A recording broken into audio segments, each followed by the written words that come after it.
What's going on, guys? Heart Pirates TCG here, and I am with a top 16 Hazem. What's your last name, Hazem? I don't know. Nadim, Nadim. Nadim. He got a top 16 over at the Texas Regionals with Law. And go ahead and tell him a little about yourself, big dog. So I started playing One Piece like towards the end of OPO1. I've been playing Magic for a while. I've played a lot of card games in general. Mostly Magic. I played a lot of Hearthstone, so I'm like Love familiar. Hearthstone. Hell yeah. Yeah, I only play like Battlegrounds nowadays. I can't grind the ladder anymore. Yeah. We're It's too just old for that these days, man. Be in the exactly. trenches. Yeah, I just sit on my couch and just like grind battlegrounds. But since I've gotten into One Piece, I've been grinding that a lot more. Especially that uh, we figured out how to get it working on like the phone, so it's like a lot more accessible. It's kind of nice. And you've been doing really good with it, too. I mean, you won my online Discord tournament. You do pretty well at our locals, all that type of stuff. Yeah, for sure. And now Yeah, no, you the finally got 16th. You got your top 16. your tournament was actually pretty good testing, honestly. The best of threes, we get a couple of games like, in every here and there. It's just like extra testing onto like, what I do on the regular. Uh And just there's some good players that are Discord too, like on our Discord. and it's just also like getting more games in against like a different variety of like, players. Kind of because like each person plays like the game a little bit differently. So like getting, more games in against more people kind of will improve like your gameplay in general. Do you remember your matchups for the regionals? Uh, yeah, I think I remember. Yeah, I think I remember pretty much most of them. Um, I always remember the losses. Uh, What were your I got losses? I got cheesed pretty hard, honestly, out of all my losses. I don't think I should have lost a single game, except for the top 16. My draws were just like really, really rough, and I just couldn't make up for like, what the deck was giving me. Sometimes you can kind of like you can draw kind of rough, but you in this game, what I like is that, you can use your life total as a resource and just kind of like claw yourself back up, but uh I just couldn't like unfortunately like make it through that top 16 game. It was pretty rough. I played like 12 red searchers and I whiffed on all of them. Really? No. Wow. Yeah, yeah, it was kind of ridiculous. Yeah. But Yeah, yeah, what and I did. so go over if you remember, in order what they were, but just, the ones you remember. Yeah, no. So the first one of the day is of course Zoro. You're gonna run into like there was a lot of red players. Lot. Uh I think the matchup's like pretty decent. Initially, it was a lot easier. You can take the draw with this deck in a lot of matchups. But when they started adding like Nico Robbins and all, uh, the stuff that can KO your creatures, you kind of want to like it kind of made you want to switch a little bit to take the play so you could throw them off curve. And that's kind of like my strategy against a lot of like the matchups is like what is because this deck has like you have a very good variety of like of one drops, two drops, you can shambles on like different turns. You have like Zoros you could just straight up play on turn two. You can cast your fatties at 5 dawn, but there's a lot of decks that their curve punishes them, and you want to make sure you try to punish them for their worst play, make them play on their worst curve, basically. So give me an So example of that. so an example, like, for Zoro, for instance, obviously Zoro wants to be on the play. You just going on the play against Zoro means that they can't Nico Robin you on turn two, and if they do, it's a little bit awkward for their dawns. However, it also gives you a better chance into like, attacking into it because you get on the board first. So if even if they KO something, it's a lot easier to just KO it back. So it's not like they lose. Yeah, you lose a character into their Nico Robin attacking, but you get to kill it back. So they lose their character too, So and the first couple of life you always take it anyway, so it's not a big deal for them to connect with the Nico. Versus if you're on the draw and they go Nico and you don't really have a lot of board presence, you can kind of get a little bit overwhelmed. And Especially against Zoro, because they can just swarm the board so fast. Yep, yep, exactly. And same thing with like, Whitebeard, for instance. Whitebeard has a very strong like, curve on they have their turn four Dawn. They go 4 mana 6Ks. Just putting them on the play can slow them down a lot. Even if they have a Vista, like if they Vista me on their turn three Dawn, I don't care because they don't really, it's not giving them pressure. If you're not pressuring my life total, my long game is gonna be way Way better better. than any deck exactly. So just same thing with like Smoker. They're obviously they're them being on the draw is a lot better for their deck. You can punish them on and by putting them on the play. Same thing with Kiemon. Kiemon's good on the draw. You want to punish them, put them on the play. Besides that, I try to take the draw in every other matchup. Okay. Uh, And what are you looking? I mean, obviously you're looking for your Bonnies and your Namis, but like, what's a hand, for example, that you like? What's the most important card in your deck that you think that you're searching for a lot of the times?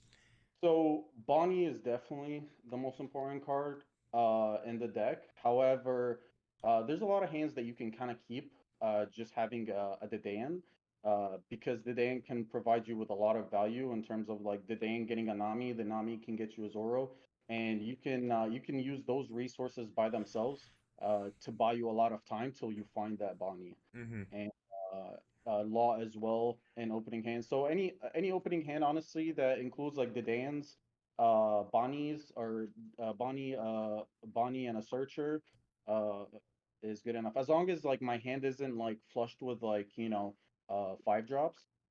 Uh, it's also it very much depends on the matchup. So there's law rewards like players that have done a lot of testing. They know the matchups. They know what cards they need.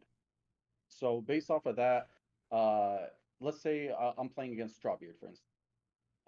There's a lot of cards you don't necessarily want to go for a lot of value against Strawbeard. It's important for you to connect with your leader. And based off of that, having a turn one Nami or a Brook, a Nami finding me a Brook or a Brook to play on, whether it's my turn two or turn three, on my turn two Dawn. So let's say they put me on the play. I go turn one Nami. I get a Brook. You could see a Brook, you could see a Chopper, you can see a Zoro, blah blah blah. My pick is always gonna be Brook because you play Brook on turn two. You put two Dawn on your leader. You put your third Dawn on your leader, and you attack them for 8. That attack for 8 uh, matters a lot more than what people think because that attack they're gonna have to either discard 2 cards, and if they do discard 2 cards, based on the math, it's you only need to keep connecting for 6 for the rest of the game. You don't have to attack for 8, and they'll usually end up on like the turn that you can like try to kill them, uh, at around like 4 to 5 cards. But also, what's important, and most of the time you attack for 8, they'll just take the first attack, and when they do, that means they can't Whitebeard you. Uh, and have 2 life. They'll always have 1 life, which means that they're dead to a full attack swing with restand law. So things like that is just like knowing your matchup will kind of help you a lot in terms of kind of navigating the game. Okay. So yeah, And so and like what were your two losses in Swiss? so my first loss was kind of rough. It was a favored matchup. It was against blue. And it was honestly like Dofi or we Ivankov?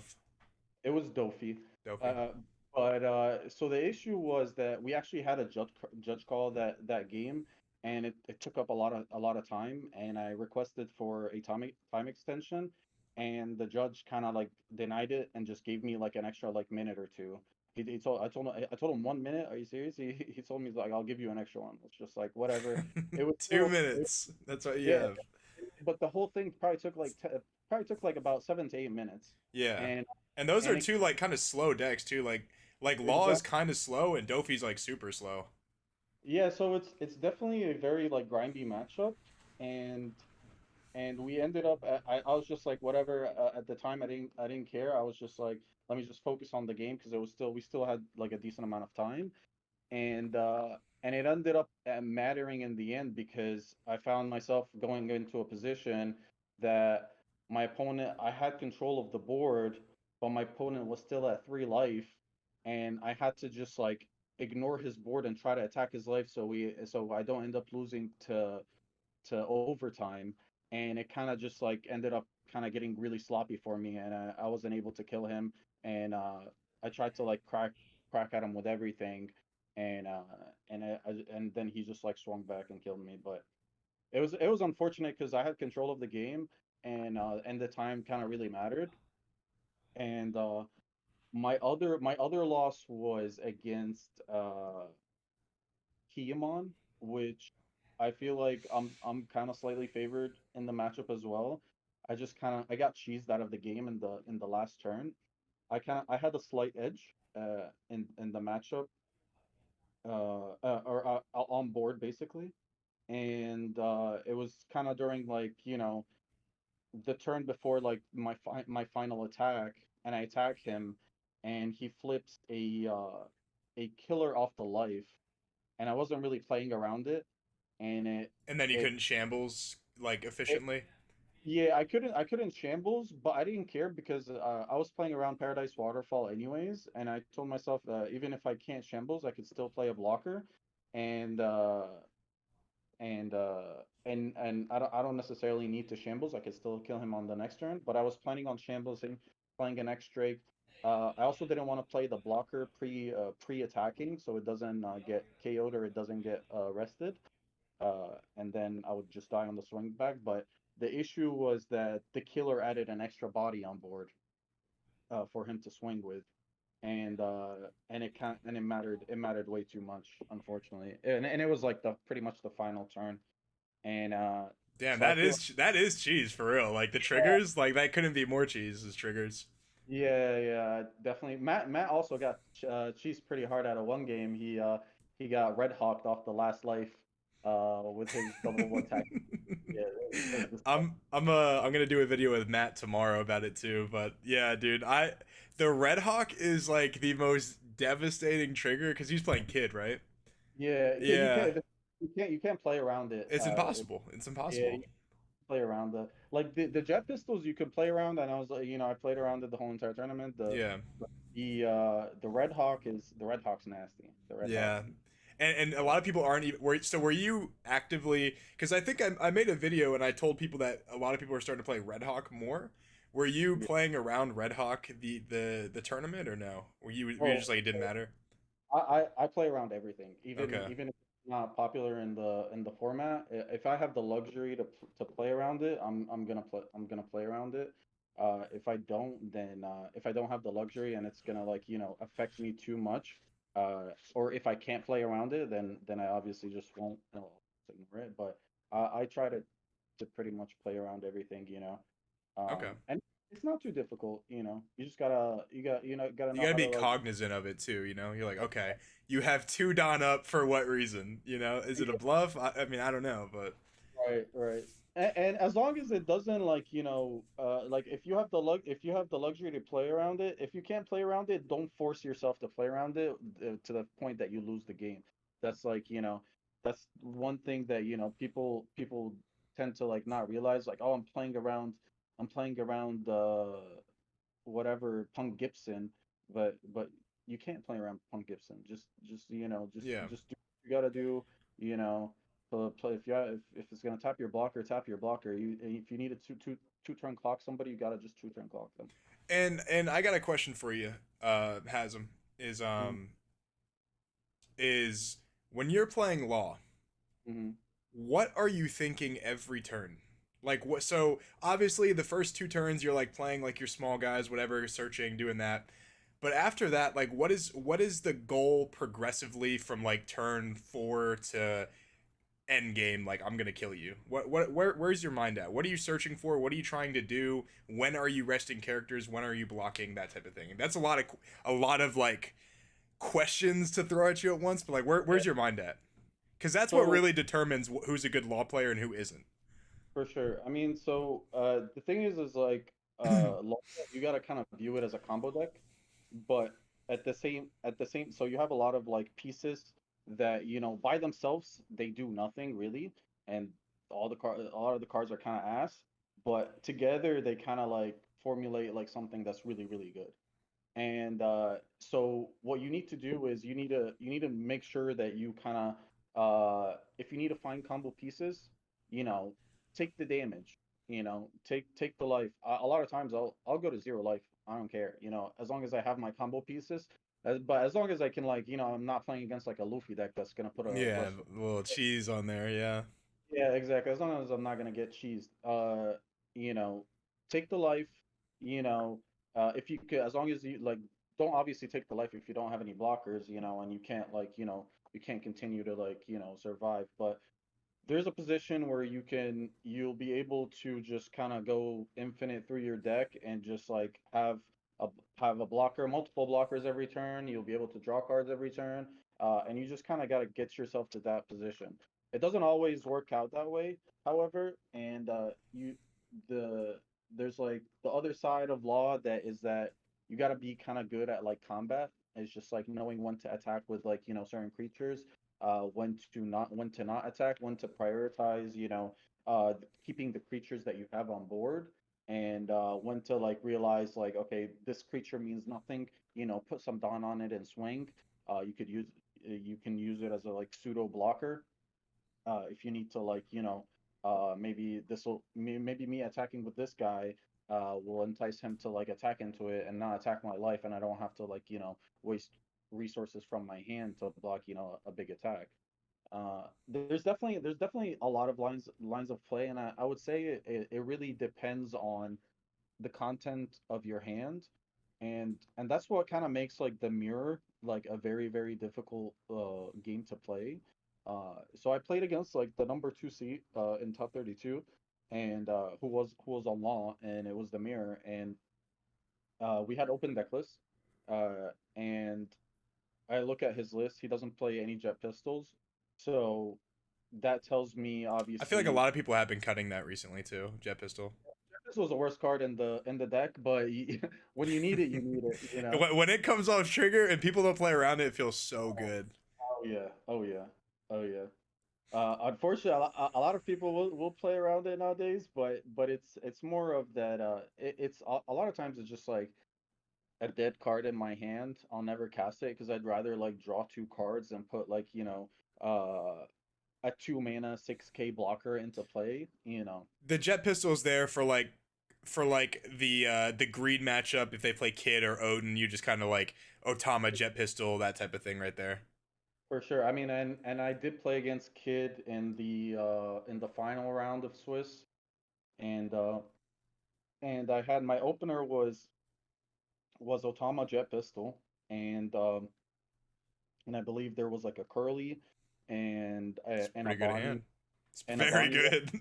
yeah, and maybe a chopper or something, and basically for the whole game I just basically had that Otama jet pistol kind of sitting on the side of my hand, and just ignored it the whole time. Just focused on building the biggest board that I can and chipping at his life total as much as possible. Uh, and there was actually one turn that I kind of baited my opponent into something. So my board was a Zoro, a blocker law, and a and a couple of shitters, whatever they were. And my opponent goes. It was the turn that they were gonna play Kid, and he goes attack for 5 with his leader into my Zoro. So obviously he did have a Yamato in play, and one blocker, and this was the turn that he was gonna play a drop Kid, and I didn't really want a drop Kid to come down yet, so he attacks for 5 into my Zoro. So what I could do is I can block with my law because it's free, right? But then it leaves me open to him attacking me with Yamato, right? And losing, just getting banished for 2 cards. However, he would have to commit some Dawn, which would stop him from playing a drop kid that turn. and that was worth a lot to me. Just me getting one more turn of getting my board a little bit bigger to deal So with the. so you took the 2 damage. So he attacked with the leader. I went block with law, take the free block, and then he sat there and tanked, and then he decided to put two dawns on his character, attack me for 7 with Yamato. So I can discard 2 cards and stop that attack, but those 2 cards in my hand are worth a lot more to me than the 2 cards in my life, because in this matchup you're never going to really ever get the cards in your life. Even if he connects or he doesn't connect the next turn, he's not attacking you, and if he does, he's attacking with Yamato. You're never getting the your life cards. So I just took the 2 cards from the top of top of my life, threw them in the trash. I did that way. I did prevent what's his name, Kid coming down one more turn. He ended up playing two more blockers, and he passed the turn. I untapped. I killed Yamato. I played Bonnie. I activated her. I got another. I got another. I think I got a stand up law, and I attacked him very aggressively, put him to 0. I even left the Bonnie tapped because I had another Restain Law in my hand, and I had Otama, and I had the Jet Pistol, and I had everything perfect lined up for next turn. So next turn, he went play 8-drop Kit, tap it, put a blocker into play, and he killed my Bonnie. I untapped, I Otama pistoled the 8-drop Kid, and just all in alpha swinged him with everything, and then Restain Law, Shambles Restain Law, attack you twice, and he had to sacrifice all his blockers, and he was pretty much dead at that point. He conceded after that attack. What were those 2 cards in your hand that you wanted to keep rather than the 2 cards in life? So it was so I had so my hand at that point was Bonnie, Restained Law, Otama, Jet Pistol, and I think maybe a Makino. So I would have had to like discard Makino plus any one of those other cards, which uh is not worth all the my hand basically just kills him like in 2 turns, and it's just like it's more of the fact, honestly, either way it's more of the fact that I'm never getting the cards in my life, And you you don't know. even know what they are, if they're going to be helpful or not. Right. So that was definitely, I think that was definitely a good heads up play, and it paid off a lot, but that's kind of how you typically play the matchup anyways, even if you didn't have the Yamato. You just try to build a big board, uh, punch him pretty aggressively, and then he goes for the kid turn. You Otama pistol. Even if you don't have the pistol, honestly, Otama by herself a lot of times is pretty good enough. Oh yeah, and then you swing. I mean, they're at 6. The kid's at 6 then, and it's not nearly as impenetrable because if you swing 7, 7, 7, 7, they have to keep Mhm. dropping 2Ks. Get rid of all their blockers. I mean, that kid's vulnerable. Even if that kid stays alive, I mean, it's gonna have no. He's gonna have nothing in his hand. Yeah, And he can't save it for another turn. So he's just stalling.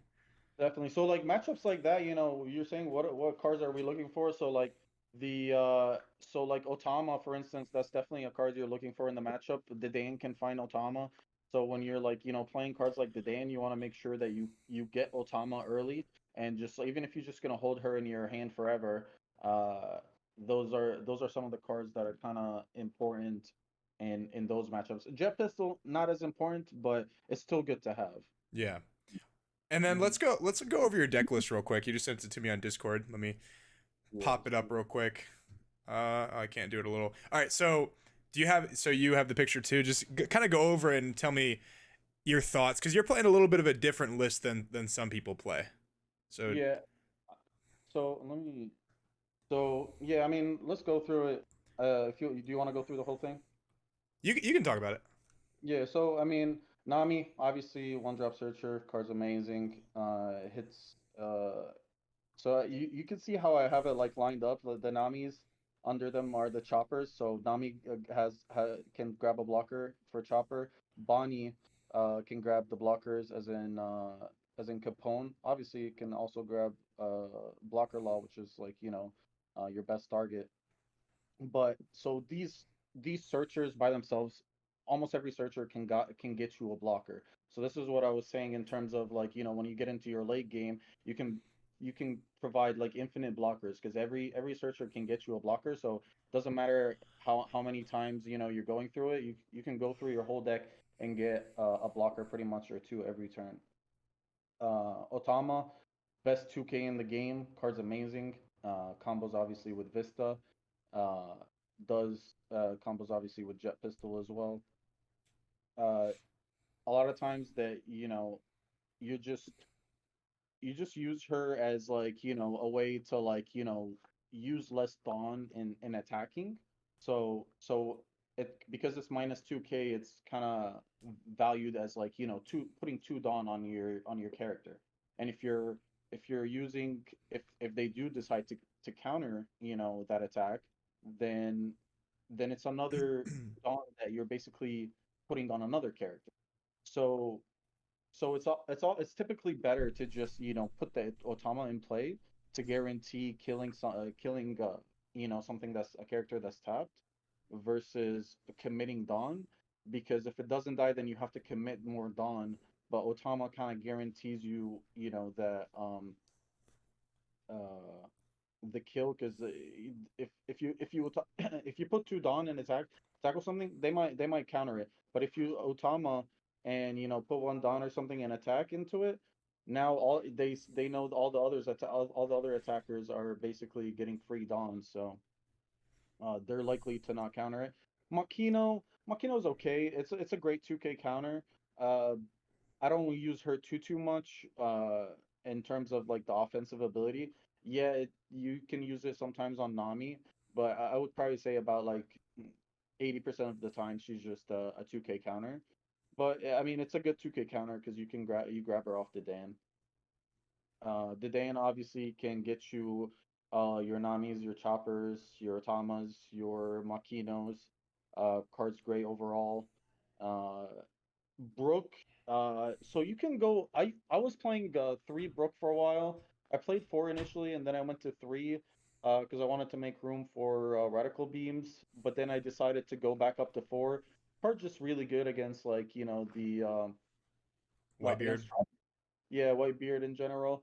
However, with people playing more like the hybrids now and the and boat, a lot of times you don't have to attack them for eight.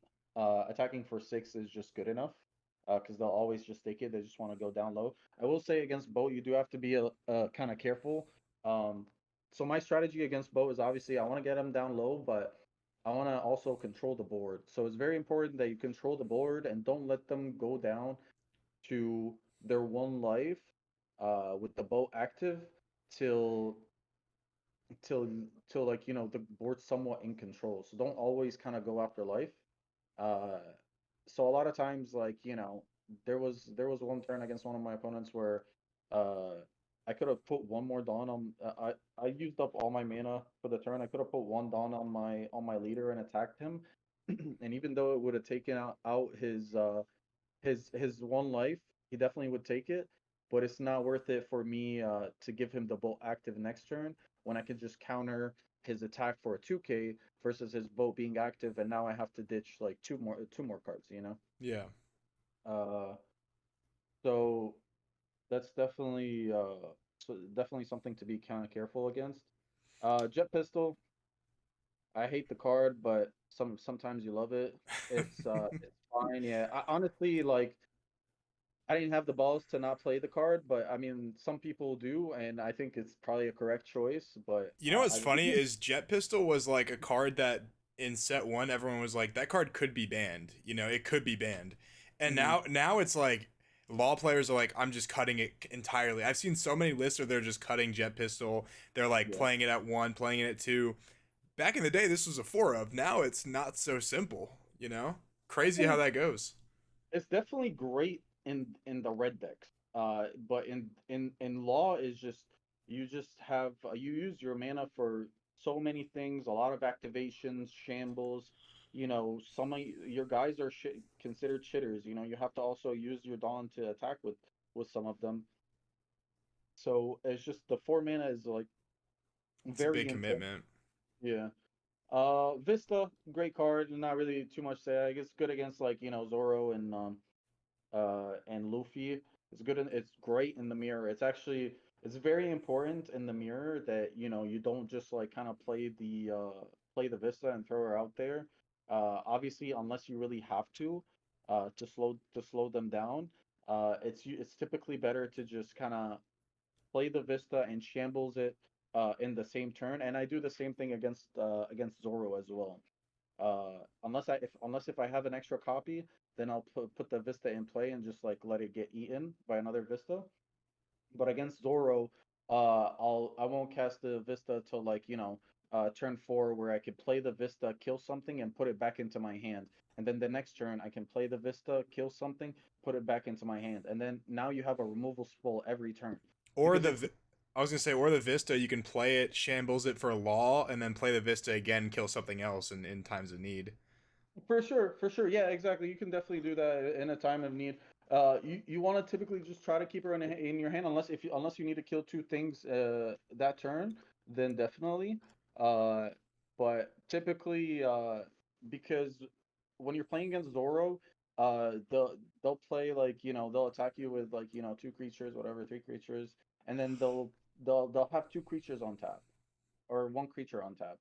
So, and those creatures that are untapped are the creatures that are going to come in next turn. Mm-hmm. So, able to the creatures that are tapped, you can easily clear them with the creatures that you already have on the board, the characters that you have on the board. So you clear with the characters that you have on the board, and then Vista will clear the untapped creatures or some amount of them, and then when you put it back into your hand, the next turn you can clear tap creatures and kill untapped creatures, and it slows them down a lot. Um, Radical Beam card's amazing. Uh, just helps you so much in the late game. Uh, you like I said, Law is like you kind of gotta treat it as a combo deck. So you want to take some life, as long as you kind of need to find your pieces together and kind of formulate a game plan. And then Radical Beam just is always just a 4K counter. It just always is. So good too. And so Yeah. I guess the main, like, looking at your deck list, you're playing one X Drake, one Hawkins, and then obviously you're playing four of the Restand Law. A lot of people were only playing like two, three, so you went all in on four. I know I've seen a few people do play four, but you think that's Yeah. like what? Kind of explain those choices you made. cards cards crazy in this format. You just like almost like maybe like if you went with three, uh, like sure, I could like kind of accept it, get behind it, but like I can't show up to a tournament right now without four. So Don't even obviously, bother. Don't yeah, even step foot in the locals without it. exactly. So obviously, Whitebeard's a pretty big part of the meta, and you need a way. Their hand is flushed with counters. Every time I ask a white beer player how many cards you got in your hand, like 10, 12. Yeah, I'm like, literally like their whole deck in their hand. Yeah. yeah, like all right, bro. So restate law gives you that ability to like kind of one attack for 15 is not gonna work against them. Okay, so Sometimes two isn't even enough. yeah, sometimes two Yeah. isn't it, but that's why you want to keep like chipping at them for like six every turn, to kind of whittle down some amount of counters. Unless they're both, they'll just take it. Um, but yeah, Restand Law is absolutely amazing because there's like some cool tricks that you can do, especially like so with the one of like Basil Hawkins. I love that card in this format right now. It's great. I was playing actually two Basils. I've play tested a lot of different variants of the deck. I think we Uh, all have just like trying to make shit work, but yeah, sometimes, yeah. yeah, exactly. I've played it with two X Drakes. I've played it with two Hawkins. I've tried the starter law and the four mana with the starter Zoro with the four mana Zoro. And that one's probably the most consistent one. This one has a little bit of a higher ceiling, and the Hawkins kind of gives you a lot more edge in the against a lot of specific cards. And because the deck can turn through uh uh, because like Bonnie helps you turn through like your deck a lot. It's fairly easy to see the one of like Hawkins, you know. But So for instance, like Hawkins is there because it's a great answer for Whitebeard. It's a great answer, the character and the deck in general. A lot of them have started playing like some amount of jet pistols. But basically, so like let's say I'm playing against Zoro, the turn that they Whitebeard, so I usually kind of try to develop a board with, my blocker law, maybe a Zoro, some shitters, whatever, get them down to like, about maybe like 2 life, and then make sure that the board is clear, and then they go Whitebeard, and then I untap. I chip at them for 7. Now I'm just trying to get cards out of their hand. Chip at them for 7. I have a Bonnie. Activate the Bonnie. Try to get as many blocker laws as possible because I want to be able to block the white beard attacks. And then I'll put a Hawkins in play. And what the Hawkins does is that he threatens the white beard from attacking. And I've gotten a lot of people with this, not at this tournament, but I've gotten like just in general, just testing where they'll go attack with my Whitebeard, and I'll just like if I have the luxury to take the life, I'll take it. If not, I'll block with my blocker law, and then I'll untap and go. If I have an Otama, I'll Otama the Whitebeard. If I don't have the Otama, I'll just suit up my Hawkins, uh, put 4 to 6 Dawn on him, and attack into the Whitebeard. They go discard, discard, whatever, save their Whitebeard. I restand my Hawkins and then I attack your face. No, I restand my Hawkins and I attack with my other guys first, and then I go attack your face, and then I restand my Hawkins with restand law, and kill you. So it's the first attack is like, even though they either let their Whitebeard go, or B, uh if you don't let it go, you get rid of whatever the rest of the counters were in your hand, and they just don't see the triple attack coming from That's base. smart.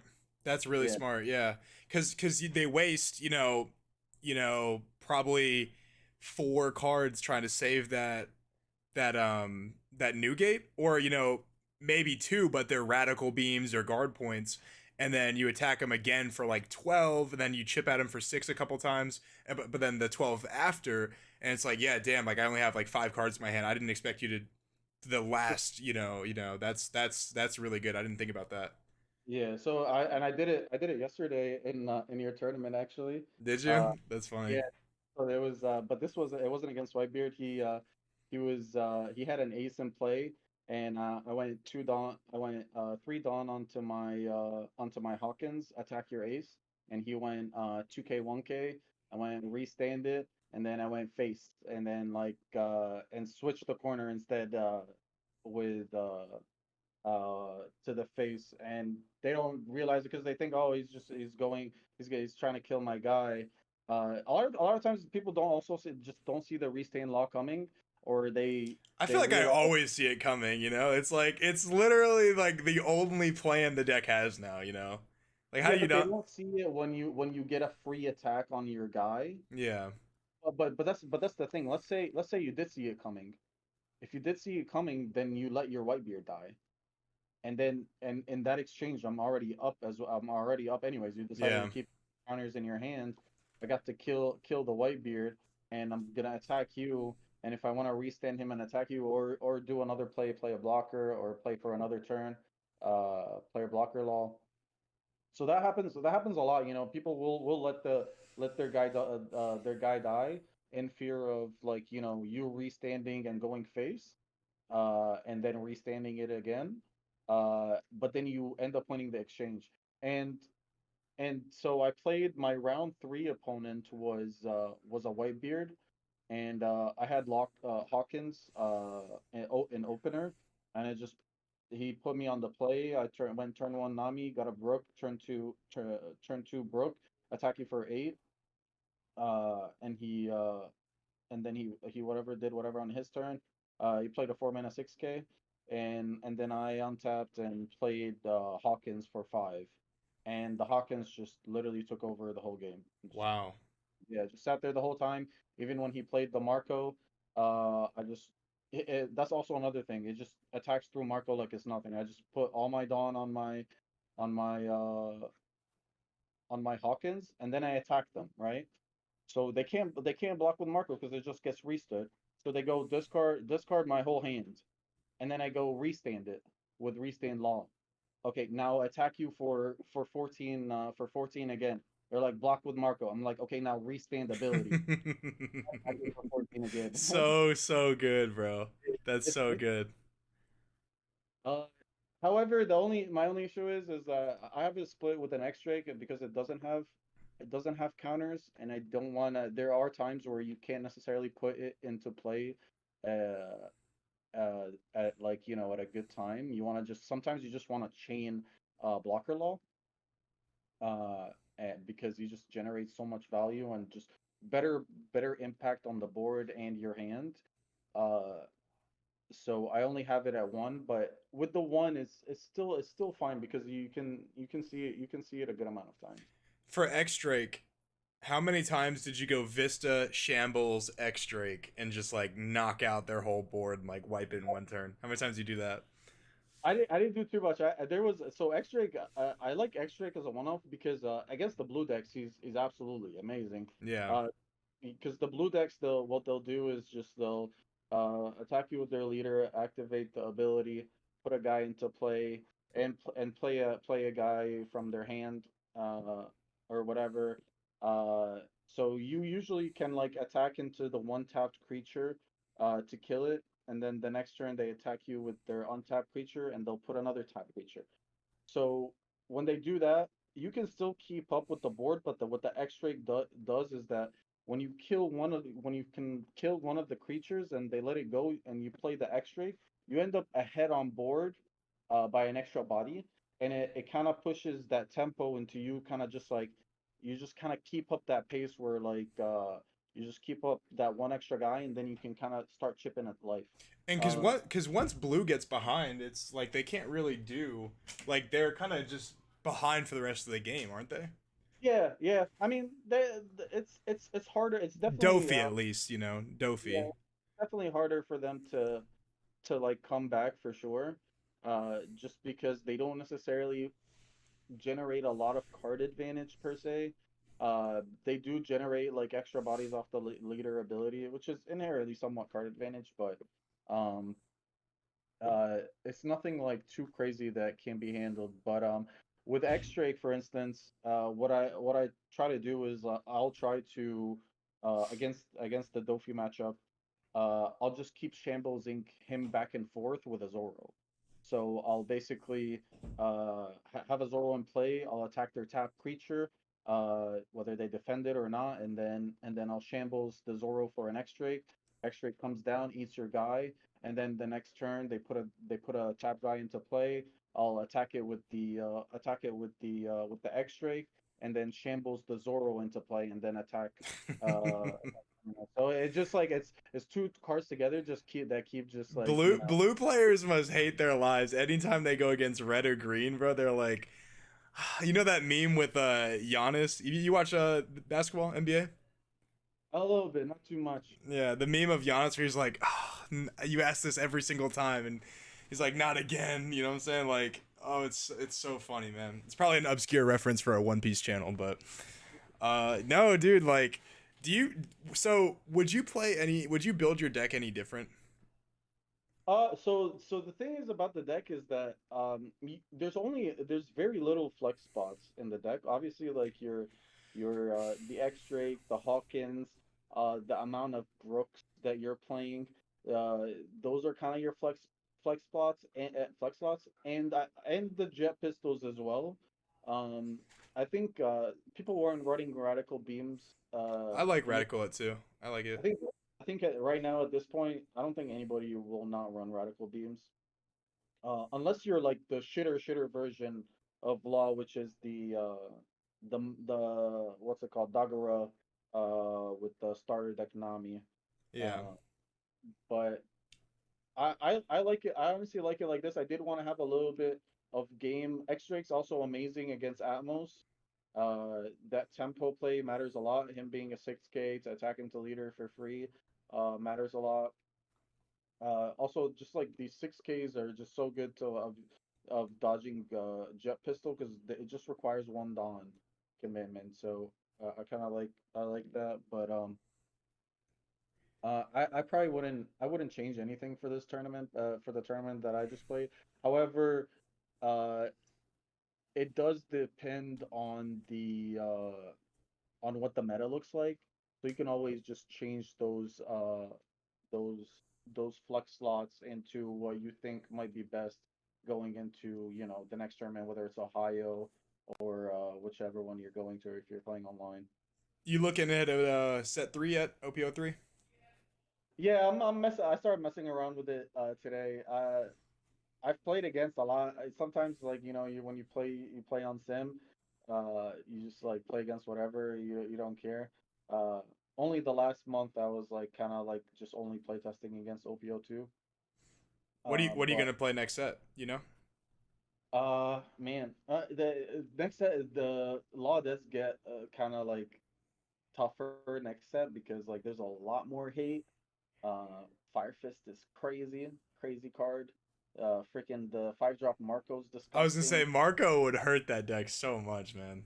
Oh man, it's disgusting. It's so bad and it's impossible to kill. It just stays on board forever. You just gotta ignore it, to Yeah, be honest. you literally ignore it. You kind of treat it like Kaido, 10 drop Kaido when he comes out. It's like I'm literally never gonna kill this card, so Oh, I yeah. just have to jump block it forever. Yeah, but I think that's all. I think that's all. We're at about 48 minutes right now, so I don't want to take too much of your time.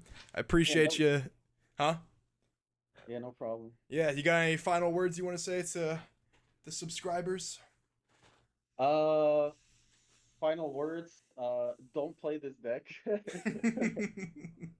It's just Eric. It's no, that's great. It's just it requires like a lot of thinking. It definitely requires a ton of testing. If you have obviously, it rewards players that know the matchups. You don't have to just like know the deck. You have to know every matchup, what every matchup you need, every card you need against every deck. Which matchups to be aggressive in. It's also another thing I guess I didn't mention. You don't always attack life with your leader or attack at all. There's a lot of times where you just kind of gotta sit back and starve them for a couple of turns, because especially in the mirror, you can obviously attack life in the mirror, but like I said, you gotta treat this deck as a combo deck. So so in the mirror, like you look at the cards that they're playing and the cards that they may not be they may have or may not have, and you don't necessarily want to give them those cards. So sometimes you gotta hold back and not attack. Just play your Zoro, stood up, just say go. Uh, obviously you don't want to fall too far behind on the race, so you gotta like kind of keep life somewhat at parity.